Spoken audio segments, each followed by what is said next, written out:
Perkara di antara perkara-perkara yang menyebabkan seorang bisa mendapatkan kebahagiaan adalah al-ihsanu ilan nas. Berbuat baik kepada sesama manusia, berbuat baik kepada sesama makhluk. Beliau menulis, qala al-musannifu rahimahullahu ta'ala wa nafa'ana bihi wa bi'ulumihi fi daraini amin ila an qala wa minal asbabil lati tazilul hamma wal ghamma. Di antara sebab-sebab yang bisa menghilangkan kesedihan, kegalauan, wal qalq dan kesulitan, ya, kerisauan. Tiga kata ini mirip-mirip maknanya, ya. Yaitu apa? Al-ihsanu ilal khalqi, yaitu berbuat baik kepada sesama makhluk, terutama manusia. Ya. Di sini dikatakan oleh Syekh Abdurrahman As-Sa'di kepada sesama makhluk. Ya, tidak dibatasi hanya manusia, namun juga kepada sesama makhluk Allah Subhanahu wa taala. Ya, bil qauli, baik perbuatan baik tersebut, perbuatan ihsan tersebut dengan ucapannya, dengan ucapan yang baik, dengan ucapan yang lemah lembut, dengan ucapan yang bijaksana, ya, dengan ucapan yang menenteramkan hati.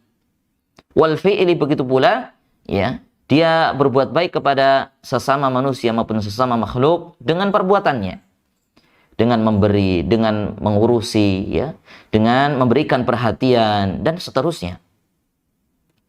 Nah, wa anwa'il ma'rufi, ya, wa anwa'i al-ma'rufi, dan berbagai macam perbuatan baik, ya, dan berbagai macam perbuatan kebaikan. Wa kulluha khairun wa ihsanun. Maka semua itu adalah perbuatan-perbuatan baik, ya, wa biha yadfa'ullahu 'anil birri wal fajri, yang dengan perbuatan-perbuatan baik tersebut Allah Subhanahu wa taala akan mencegah, bahkan dari maupun dia orang yang beriman, orang yang baik, maupun dari orang fajir, orang-orang yang, ya, jahat, orang-orang yang, ya, mereka melakukan banyak dosa.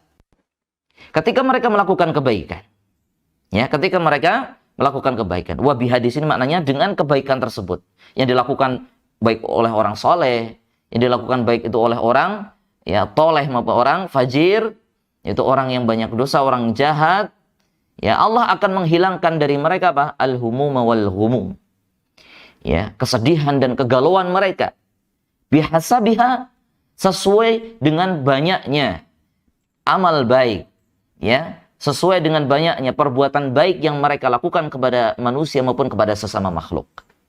Walakin, ya, lil mu'mini minha akmalul hadzi wan nasib. Akan tetapi, ya, bagi orang-orang yang beriman, ya, dari perbuatan-perbuatan baik yang mereka lakukan, ya, amal-amal ihsan, ya, perbuatan-perbuatan ma'ruf yang mereka lakukan, ya, oleh orang-orang yang beriman ini, akmalu, lebih sempurna. Di dalam apa? Di dalam, ya, memperoleh pahala, ya, di dalam memperoleh pahala dan porsi, ya, dari Allah Subhanahu wa taala. Ini bagi orang-orang yang beriman, ya. Karena nanti siapapun melakukan perbuatan baik, Allah akan balas kebaikan, hatta, ya, orang fajir, bahkan orang-orang kafir. Sehingga apakah orang-orang kafir, mereka mendapatkan kebaikan dari kebaikan yang mereka lakukan, mendapatkan balasan dari kebaikan yang mereka lakukan? Para ulama mengatakan iya. Ya, orang-orang kafir, ya, orang-orang fajir, orang-orang yang jahat, orang-orang ahli maksiat, jika mereka melakukan kebaikan, mereka juga akan dibalas oleh Allah Subhanahu wa ta'ala. Wa hal jazaa'ul ihsani ilal ihsan. Bukankah balasan kebaikan itu juga kebaikan pula? Ya. Nah, maka, ya, namun yang berbeda adalah untuk orang beriman, kebaikan yang mereka dapatkan adalah, ya, bagian jatah pahala dan balasan dari Allah Subhanahu wa taala atas kebaikan yang mereka lakukan adalah jauh lebih sempurna. Kenapa? Karena orang-orang kafir maupun orang-orang fajir, mereka melakukan kebaikan dan mereka mendapatkan balasan fid dunya faqat, hanya di dunia saja. Ya, mereka mendapatkan balasan dari kebaikannya, mereka mendapatkan balasan dari amal baiknya, perbuatan baiknya di dunia saja. Adapun di akhirat, ya tidak. Ya, karena di akhirat itu hanyalah untuk orang-orang yang beriman kepada Allah Subhanahu wa taala.